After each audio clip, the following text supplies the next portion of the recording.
안녕하세요. 잡시광입니다. 최근 루마니아가 K9 자주포, 보병장갑차, 그리고 초계함에 이르기까지 한국 방산에 대한 관심이 최고조에 이르면서 루마니아가 제2의 폴란드가 될 조짐을 보이고 있습니다. 이런 모습을 전통적 군사강국이었던 프랑스가 초조하게 지켜보고 있는 중인데요. 루마니아는 지리적으로 훨씬 가까운 프랑스나 독일의 방산무기를 제치고 왜 한국 무기에 이토록 관심을 쏟게 된 것인지 오늘은 이 이야기를 자세히 소개합니다.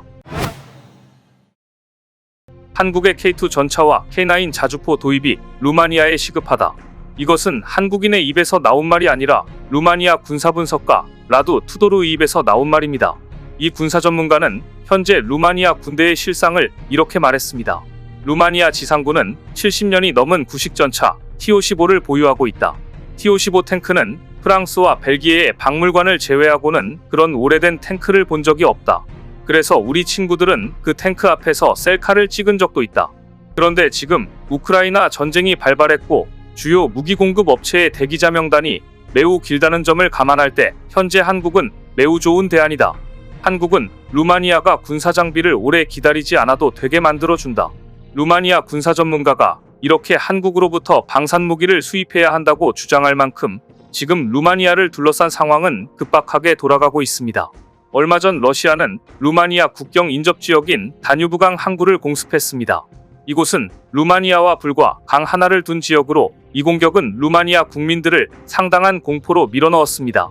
루마니아가 처음으로 한국산 무기 도입에 시동을 건 것은 K9 자주포였습니다. 당시 한국은 K9 자주포를 한국에서 보내줄 수도 있고 심지어 루마니아 현지에서 생산해서 줄 수도 있다고 했습니다. 이런 제안을 받은 루마니아는 깜짝 놀랐습니다.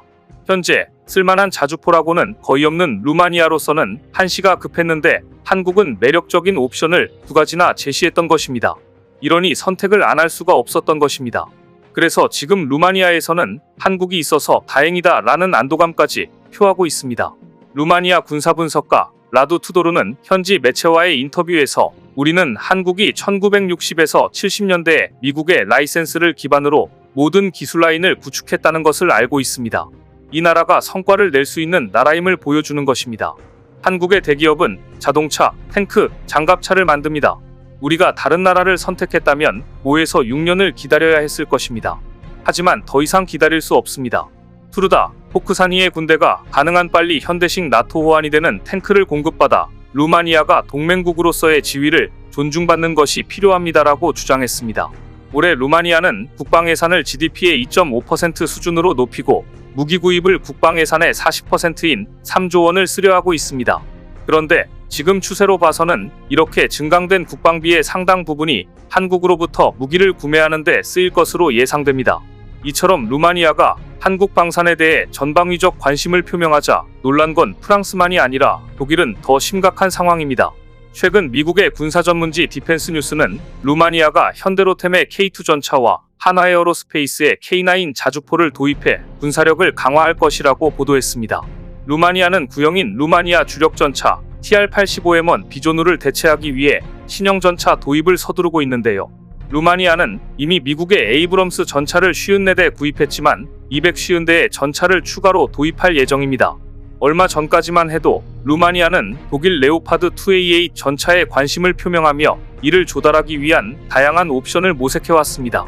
그런데 갑자기 루마니아가 달라지기 시작했습니다. 폴란드가 현대로템의 K2 전차를 구매했고 뛰어난 것을 확인하자 한국산 무기로 눈을 돌린 것입니다. 독일로서는 다 된 계약에 한국이라는 경쟁자가 갑자기 나타난 것입니다. 더구나 독일은 루마니아 전차 도입 사업뿐 아니라 노르웨이에서도 창피를 당하고 있습니다. 앞서 성능을 고려하지 않고 정치적인 이유로 한국의 K2 흑표 전차 대신 독일 레오파르트 2를 도입했던 노르웨이가 지금 후회막심하다는 소식이 들리고 있기 때문입니다. 노르웨이 전차 도입 사업에서 K2는 가격, 납기 속도, 그리고 성능 면에서 레오파르트 2를 앞섰습니다.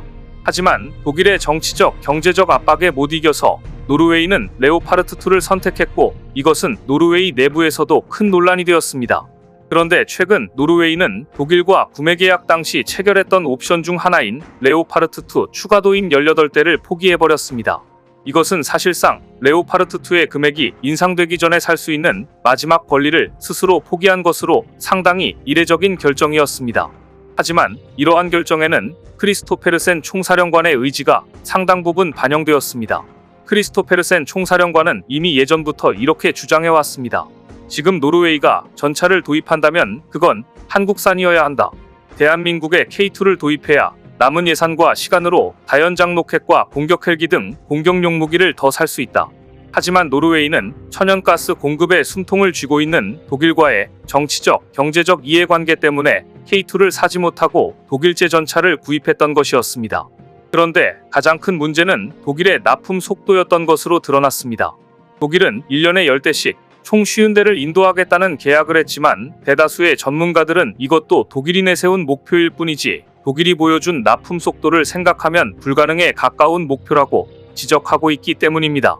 그런데 이때 한국이 폴란드와 계약을 하자마자 거의 총알 배송이다 싶을 정도로 초스피드로 K2 전차 28대를 인도했고 2025년까지 96대를 추가로 인도할 것이란 것을 보고 땅을 치며 후회한 노르웨이가 결국 독일을 손절하는 결단을 내린 것입니다.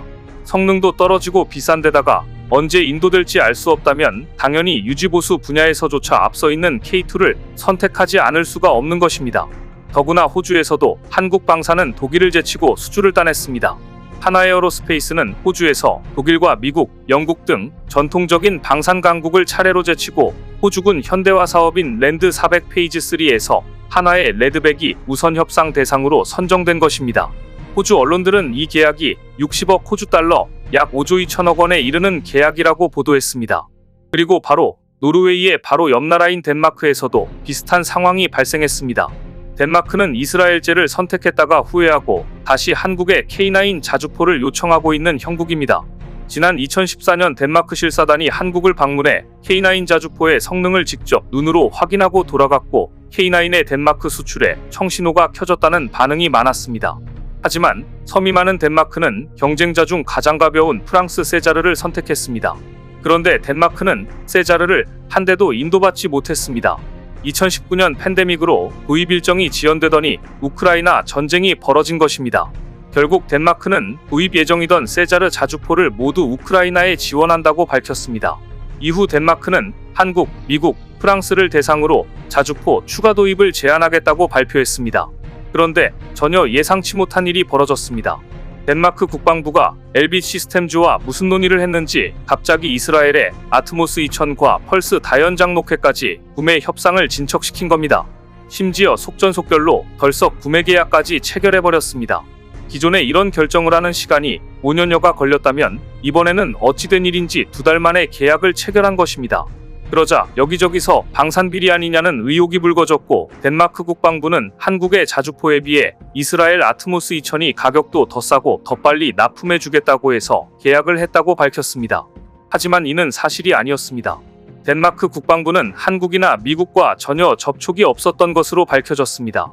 덴마크 국방부는 이스라엘 방산 무기를 밀어주기 위해 거짓말까지 했던 것으로 밝혀졌고 결국 국방장관은 기소되었습니다.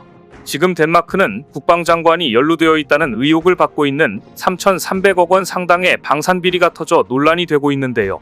이렇게 되자 덴마크는 다시 한국에 자주포에 코를 보내오고 있습니다.